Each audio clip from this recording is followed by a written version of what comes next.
ನಕ್ಸಲ್ ಕೊತ್ತಿಗೆರೆ ಶಂಕರ್ ಬಂಧನ. ಪೊಲೀಸರ ಮೇಲೆ ದಾಳಿ ನಡೆಸಿ 19 ವರ್ಷಗಳಿಂದ ತಲೆಮರೆಸಿಕೊಂಡಿದ್ದ ನಕ್ಸಲ್ ಕೊತ್ತಿಗೆರೆ ಶಂಕರ್ನನ್ನು ತುಮಕೂರು, ಬೆಂಗಳೂರು ಆಂತರಿಕ ಭದ್ರತಾ ವಿಭಾಗ ಮತ್ತು ಸಿಐ ತಂಡ ಬಂಧಿಸಿದೆ. ಬಿಬಿಎಂಪಿಯಲ್ಲಿ ಡ್ರೈವರ್ ಕೆಲಸ ಮಾಡುತ್ತಿದ್ದ ಖಚಿತ ಮಾಹಿತಿ ಮೇರೆಗೆ ದಾಳಿ ನಡೆಸಿ ಬಂಧಿಸಲಾಗಿದೆ. 2005ರ ಫೆಬ್ರವರಿಯಲ್ಲಿ ತುಮಕೂರು ಜಿಲ್ಲೆಯ ಪಾವಗಡದ ವೆಂಕಟಮ್ಮನಹಳ್ಳಿಯ ಪೊಲೀಸ್ ಕ್ಯಾಂಪ್ ಮೇಲೆ ಸುಮಾರು 300 ಜನ ಮಾವೋಯಿಸ್ಟ್ ನಕ್ಸಲೀಯರು ಬಂದೂಕು, ಬಾಂಬ್, ಹ್ಯಾಂಡ್ ಗ್ರೆನೇಡ್ಗಳೊಂದಿಗೆ ದಾಳಿ ನಡೆಸಿದ್ದರು. ಈ ವೇಳೆ ಕರ್ತವ್ಯದಲ್ಲಿದ್ದ 7 ಪೊಲೀಸರು ಖಾಸಗಿ ಬಸ್ನ ಕ್ಲೀನರ್ ಹತ್ಯೆಯಾಗಿತ್ತು. ಜೊತೆಗೆ 5 ಮಂದಿ ಪೊಲೀಸ್ ಸಿಬ್ಬಂದಿಗಳು ಗಂಭೀರ ಗಾಯಗೊಂಡಿದ್ದರು. ಹತ್ಯೆ ಬಳಿಕ ಕ್ಯಾಂಪ್ನಲ್ಲಿದ್ದ ಬಂದೂಕು ಗುಂಡುಗಳನ್ನು ದೋಚಿಕೊಂಡು ಪರಾರಿಯಾಗಿದ್ದರು. ನಂತರ ತಲೆಮರೆಸಿಕೊಂಡಿದ್ದ 32 ಜನ ಆರೋಪಿಗಳ ಮೇಲೆ ಪಾವಗಡದ ಸಿಜಿ ಮತ್ತು ಜೆಎಂಎಫ್ ನ್ಯಾಯಾಲಯ ಜಾಮೀನು ರಹಿತ ವಾರೆಂಟ್ ಜಾರಿ ಮಾಡಿತ್ತು. ಡಿಕೆಶಿ ಮನೆ ಡಿನ್ನರ್ ಪಾರ್ಟಿ. ಉಪಮುಖ್ಯಮಂತ್ರಿ ಡಿಕೆ ಶಿವಕುಮಾರ್ ತಮ್ಮ ಸದಾಶಿವನಗರ ನಿವಾಸದಲ್ಲಿ ಸಚಿವರುಗಳಿಗೆ ಬುಧವಾರ ಡಿನ್ನರ್ ಮೀಟಿಂಗ್ ಏರ್ಪಡಿಸಿದ್ದರು. ಮುಖ್ಯಮಂತ್ರಿ ಸಿದ್ದರಾಮಯ್ಯ ಸೇರಿದಂತೆ ಬಹುತೇಕ ಎಲ್ಲ ಸಚಿವರು ಭಾಗವಹಿಸಿದ್ದರು.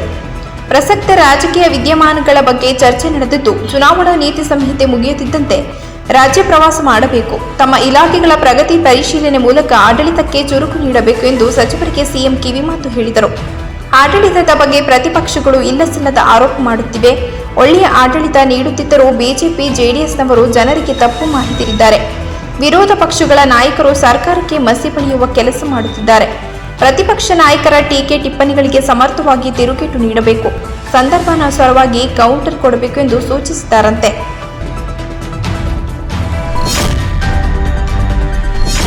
ನೊಂದ ಕುಟುಂಬಕ್ಕೆ ಸಿಎಂ ಸಾಂತ್ವನ. ಗ್ಯಾಸ್ ಸೋರಿಕೆಯಿಂದ ಉಸಿರುಕಟ್ಟಿ ಮಲಗಿದ್ದಲ್ಲೇ ಒಂದೇ ಕುಟುಂಬದ 4 ಸಾವನ್ನಪ್ಪಿರುವ ಘಟನೆ ಮೈಸೂರು ನಗರದ ಯರಕನಹಳ್ಳಿಯಲ್ಲಿ ನಿನ್ನೆ ನಡೆದಿತ್ತು.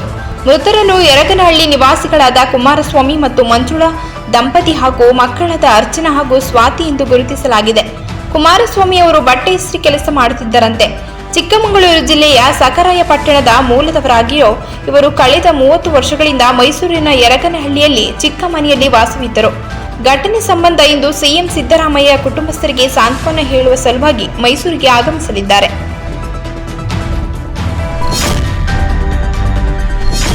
ಶಿಕ್ಷಕರ ಕ್ಷೇತ್ರಕ್ಕೆ ಕಾಂಗ್ರೆಸ್ ಪಕ್ಷದ ಕೊಡುಗೆ ಶೂನ್ಯ ಎಂದು ಮಾಜಿ ಸಿಎಂ ಎಚ್.ಡಿ. ಕುಮಾರಸ್ವಾಮಿ ಹೇಳಿದರು. ಬಿಜೆಪಿ ಜೆಡಿಎಸ್ ಮೈತ್ರಿ ಸರ್ಕಾರದಲ್ಲಿ ದೊಡ್ಡ ಮಟ್ಟದ ಕ್ರಾಂತಿ ಮಾಡಿದ್ದೇವೆ. ಮಾಜಿ ಪ್ರಧಾನಿ ದೇವೇಗೌಡರು ಸಿಎಂ ಆಗಿದ್ದಾಗ 1 ಲಕ್ಷ ಶಿಕ್ಷಕರ ನೇಮಕ ಮಾಡಿದ್ದರು. ನಾನು ಸಿಎಂ ಆಗಿದ್ದಾಗ 56,000 ಮಂದಿ ಶಿಕ್ಷಕರ ನೇಮಕ ಮಾಡಿದ್ದೇನೆ. ಈ ಮೂಲಕ ಶಿಕ್ಷಕರ ಕ್ಷೇತ್ರಕ್ಕೆ ಕೊಡುಗೆ ನೀಡಿದ್ದೇವೆ. ಕಾಂಗ್ರೆಸ್ ಎಷ್ಟು ಮಂದಿ ಶಿಕ್ಷಕರನ್ನು ನೇಮಿಸಿದೆ ಎಂದು ಪ್ರಶ್ನಿಸಿದರು. ದಕ್ಷಿಣ ಶಿಕ್ಷಕರ ಕ್ಷೇತ್ರದಲ್ಲಿ ಜೆಡಿಎಸ್ ಬಿಜೆಪಿ ಮೈತ್ರಿ ಅಭ್ಯರ್ಥಿಯನ್ನು ಗೆಲ್ಲಿಸುವ ಮೂಲಕ ಎನ್ಡಿಎಗೆ ಶಕ್ತಿ ತುಂಬಬೇಕು ಎಂದು ಮನವಿ ಮಾಡಿದ ಅವರು, ಮೈಸೂರು ಭಾಗದಲ್ಲಿ ಜೆಡಿಎಸ್ ಬಲ ಇದೆ. ಮೈತ್ರಿ ಅಭ್ಯರ್ಥಿ ದಾಖಲೆಯ ಮತ ಗಳಿಸುವ ಮೂಲಕ ಗೆಲುವು ಸಾಧಿಸಬೇಕು. ಮೈತ್ರಿ ಅಭ್ಯರ್ಥಿ ಕೆ ವಿವೇಕಾನಂದರವರಿಗೆ ಆರ್ಥಿಕ ಶಕ್ತಿ ಇದೆ, ಹಣದ ಅಗತ್ಯವಿಲ್ಲ. ಸರ್ಕಾರದ ಸೌಲಭ್ಯದ ಜೊತೆಗೆ ವೈಯಕ್ತಿಕವಾಗಿ ಕಷ್ಟ ಸುಖದಲ್ಲಿ ಅವರು ಭಾಗಿಯಾಗುತ್ತಾರೆ ಎಂದು ಹೇಳಿದರು. The judgement poster out. Kannada ಚಿತ್ರರಂಗದಲ್ಲಿ ಈವರೆಗೆ ಲವ್ ರೊಮ್ಯಾನ್ಸ್ ಕಾಮಿಡಿ ಶೈಲಿಯ ಸಿನಿಮಾಗಳೇ ಹೆಚ್ಚಾಗಿ ಕಾಣಿಸಿಕೊಂಡಿದ್ದ ನಟಿ ಮೇಘನಾ ಗೌಕರ್ ಈ ಬಾರಿ ಲೀಗಲ್ ಥ್ರಿಲ್ಲರ್ ಶೈಲಿಯ ದಿ ಜಡ್ಜ್ಮೆಂಟ್ ಸಿನಿಮಾದ ವಿಭಿನ್ನ ಪಾತ್ರದೊಂದಿಗೆ ಪ್ರೇಕ್ಷಕರೆದುರು ಬರಲು ಸಜ್ಜಾಗಿದ್ದಾರೆ. ಈಗಾಗಲೇ ಬಿಡುಗಡೆಯಾಗಿರುವ ಪೋಸ್ಟರ್, ಫಸ್ಟ್ ಲುಕ್, ಟೀಸರ್ ಮತ್ತು ಟ್ರೈಲರ್ಗಳಲ್ಲಿ ನಟಿಯ ಪಾತ್ರ ಗಮನ ಸೆಳೆದಿದೆ. ತಮ್ಮ ಹೊಸ ಸಿನಿಮಾ ಹೊಸ ಪಾತ್ರದ ಬಗ್ಗೆ ಮೇಘನಾ ಗೌಕರ್ ಮಾತನಾಡಿದ್ದು, ನಾನು ಪ್ರೊಫೆಸರ್ ಪಾತ್ರದಲ್ಲಿ ಕಾಣಿಸಿಕೊಳ್ಳಲಿದ್ದೇನೆ. ರವಿಚಂದ್ರನ್ಗೆ ಜೋಡಿಯಾಗಿ ಅಭಿನಯಿಸಿದ್ದೇನೆ. ಈವರೆಗೆ ನಾನು ಮಾಡಿರುವ ಪಾತ್ರಗಳದ್ದು ಒಂದು ತೂಕವಾದರೆ ಈ ಜಡ್ಜ್ಮೆಂಟ್ ಸಿನಿಮಾದ ಪಾತ್ರ ಇನ್ನೊಂದು ತೂಕ. ಈವರೆಗೆ ನಿರ್ವಹಿಸಿರುವ ಪಾತ್ರಗಳಿಗಿಂತ ವಿಭಿನ್ನ ಇದು. ಕತೆ, ಪಾತ್ರ, ಕಲಾವಿದರು ಮತ್ತು ತಂತ್ರಜ್ಞರ ತಂಡ ಎಲ್ಲವೂ ಇಷ್ಟವಾಯಿತು. ಹೀಗಾಗಿ ಖುಷಿಯಿಂದ ಈ ಸಿನಿಮಾ ಒಪ್ಪಿಕೊಂಡೆ. ಇದೊಂದು ಕಂಪ್ಲೀಟ್ ಕೋರ್ಟ್ ರೂಮ್ ಡ್ರಾಮಾ. ನನ್ನ ಪ್ರಕಾರ ಕನ್ನಡದಲ್ಲಿ ಇಂಥ ಸಿನಿಮಾಗಳು ಬಂದದ್ದು ವಿರಳ. ಇದು ಅಂತಹ ವಿರಳ ಸಿನಿಮಾಗಳ ಸಾಲಿಗೆ ಸೇರುವ ಸಿನಿಮಾವಾಗಿದೆ.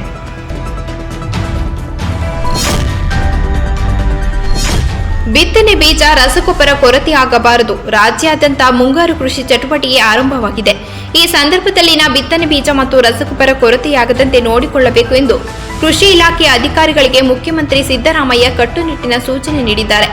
ಬಿತ್ತನೆ ಬೀಜ ಮತ್ತು ರಸಗೊಬ್ಬರಕ್ಕಾಗಿ ಹಾವೇರಿಯಲ್ಲಿ ರೈತರು ಸಾಲುಗಟ್ಟಿ ನಿಂತಿದ್ದ ವಿಷಯ ತಿಳಿಯುತ್ತಿದ್ದಂತೆ ಮುಖ್ಯಮಂತ್ರಿ ಸಿದ್ದರಾಮಯ್ಯ ಕೃಷಿ ಸಚಿವ ಚೆಲುವರಾಯಸ್ವಾಮಿ ಹಾಗೂ ಇಲಾಖೆಯ ಅಧಿಕಾರಿಗಳಿಗೆ ಸೂಚನೆ ಕೊಟ್ಟಿದ್ದಾರೆ. ರಾಜ್ಯಾದ್ಯಂತ ಉತ್ತಮ ಮಳೆಯಾಗುತ್ತಿದ್ದು ರೈತರು ಕೃಷಿ ಚಟುವಟಿಕೆ ಶುರು ಮಾಡಿದ್ದಾರೆ.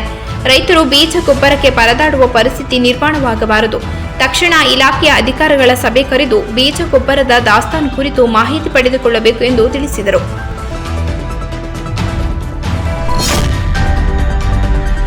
ಶಾರುಖ್ ಆರೋಗ್ಯದಲ್ಲಿ ಏರುಪೇರು. ಬಾಲಿವುಡ್ ಬಾದ್ಶಾಹ ಶಾರುಖ್ ಖಾನ್ ಅವರ ಆರೋಗ್ಯದಲ್ಲಿ ಏರುಪೇರು ಉಂಟಾಗಿದ್ದು ಅವರನ್ನು ಅಹಮದಾಬಾದ್ನ ಕೆಡಿ ಆಸ್ಪತ್ರೆಗೆ ದಾಖಲಿಸಲಾಗಿತ್ತು.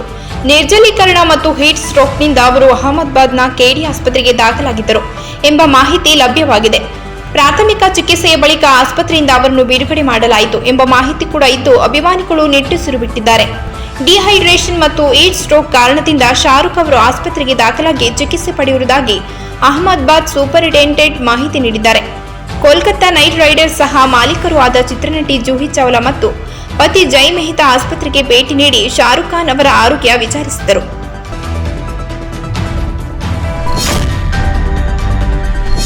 ನೋಟಿಸ್ ಕೊಟ್ಟರು ನೋ ಯೂಸ್. ಮಾಜಿ ಸಚಿವ ಎಚ್ ಡಿ ರೇವಣ್ಣ ವಿರುದ್ಧ ಮಹಿಳೆ ಅಪಹರಣ ಪ್ರಕರಣದಲ್ಲಿ ಈಗ ಎಸ್ಐಟಿ ಅಧಿಕಾರಿಗಳಿಗೆ ತಲೆನೋವು ಶುರುವಾಗಿದೆ. ಒಂದೆಡೆ ಭವಾನಿ ರೇವಣ್ಣಗೆ ನೋಟಿಸ್ ಕೊಟ್ಟರೂ ವಿಚಾರಣೆಗೆ ಬಂದಿಲ್ಲ. ಇನ್ನೊಂದೆಡೆ ಭವಾನಿ ಕಾರು ಚಾಲಕ ಕೂಡ ನಾಪತ್ತೆಯಾಗಿದ್ದಾರೆ. ಇತ್ತ ಭವಾನಿ ರೇವಣ್ಣ ಡ್ರೈವರ್ ನಾಪತ್ತೆಯಾಗಿದ್ದಾನೆ. ಭವಾನಿ ರೇವಣ್ಣ ಡ್ರೈವರ್ ಅಜಿತ್ ನಾಪತ್ತೆಯಾಗಿದ್ದು ಎಸ್ಐಟಿ 3 ನೋಟಿಸ್ ಕೊಟ್ಟರೂ ಕೂಡ ವಿಚಾರಣೆಗೆ ಬಂದಿಲ್ಲ. ಇದೀಗ ಎಸ್ಐಟಿ ಪೊಲೀಸರು ಹೊಳೆನರಸೀಪುರ ಚಾಲಕ ಅಜಿತ್ ನಿವಾಸಕ್ಕೆ ತೆರಳಿ ಸಮನ್ಸ್ ಜಾರಿ ಮಾಡಿದ್ದಾರೆ. ಕೆಆರ್ ನಗರದ ಸಂತ್ರಸ್ತೆ ಮಹಿಳೆಯನ್ನು ತನ್ನದೇ ಕಾರಿನಲ್ಲಿ ಕರೆದುಕೊಂಡು ಹೋಗಿದ್ದ ಅನ್ನೋ ಮಾಹಿತಿಯ ಜೊತೆಗೆ ರೇವಣ್ಣ ನಿರೀಕ್ಷಣಾ ಜಾಮೀನು ವಿಚಾರಣೆ ದಿನ ಸಂತ್ರಸ್ತ ಮಹಿಳೆಯ ವಿಡಿಯೋ ಚಿತ್ರೀಕರಣ ಮಾಡಿದ್ದು ಇದೇ ಅಜಿತ್ ಅನ್ನೋ ಮಾಹಿತಿ ಇದೆ. ಹೀಗಾಗಿ ಅಜಿತ್ ಅನ್ನನ್ನು ಎಸ್ಐಟಿ ಅವರು ಹುಡುಕಾಟ ನಡೆಸಲಿದ್ದಾರೆ. ಪ್ರಜ್ವಲ್ ರೇವಣ್ಣಗೆ SIT big shock. Prajwal Revanna ಪ್ರಕರಣದಲ್ಲಿ ಕೇಂದ್ರ ಸರ್ಕಾರದ ವಿರುದ್ಧ ರಾಜತಾಂತ್ರಿಕ ಸಮರದ ಹಾದಿ ಹಿಡಿದಿರುವ ಕರ್ನಾಟಕ ಸರ್ಕಾರ ಇನ್ನೊಂದು ಪತ್ರವನ್ನು ರವಾನಿಸಿದೆ.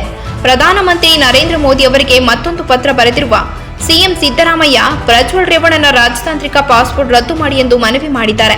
ರಾಜ್ಯ ಸರ್ಕಾರದ ಪತ್ರ ಆಧರಿಸಿ ಕೇಂದ್ರ ವಿದೇಶಾಂಗ ಇಲಾಖೆ ಪ್ರಜ್ವಲ್ ರೇವಣ್ಣ ಪಾಸ್ಪೋರ್ಟ್ ರದ್ದು ಮಾಡುವ ಪ್ರಕ್ರಿಯೆ ಆರಂಭಿಸಿದೆ.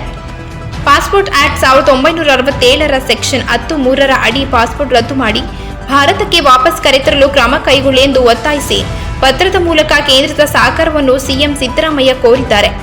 ಎಸ್ಐಟಿ ಹೊರಡಿಸಿದ ಅರೆಸ್ಟ್ ವಾರೆಂಟ್ ಸಮೇತ ಪತ್ರದ ಜೊತೆಗೆ ಲಗತ್ತಿಸಲಾಗಿದೆ. ಪತ್ರದಲ್ಲಿ ಆರೋಪಿ ಪ್ರಜ್ವಲ್ ರೇವಣ್ಣ ರಾಜತಾಂತ್ರಿಕ ಪಾಸ್ಪೋರ್ಟ್ ರದ್ದು ಮಾಡಿ ಈ ವಿಚಾರವನ್ನು ಅತ್ಯಂತ ಗಂಭೀರ ಎಂದು ಪರಿಗಣಿಸಿ ಸಾರ್ವಜನಿಕ ಹಿತಾಸಕ್ತಿ ಕಾರಣಕ್ಕಾಗಿ ಪಾಸ್ಪೋರ್ಟ್ ರದ್ದುಗೊಳಿಸಿ ಭಾರತಕ್ಕೆ ಬರುವಂತೆ ಮಾಡಿ ಎಂದು ಪತ್ರದಲ್ಲಿ ಮನವಿ ಮಾಡಲಾಗಿದೆ. ಇಂಡಿಯಾಗೆ ರಿಕಿ ಪಾಂಟಿಂಗ್ ಕೋಚ್. ಟೀಮ್ ಇಂಡಿಯಾದ ಮುಂದಿನ ಕೋಚ್ ಯಾರಾಗಲಿದ್ದಾರೆ ಎಂಬ ಕುತೂಹಲದ ಮಧ್ಯೆ ಹಲವು ಮಾಜಿ ಆಟಗಾರ ಹೆಸರುಗಳು ಕೇಳಿ ಬರುತ್ತಿವೆ.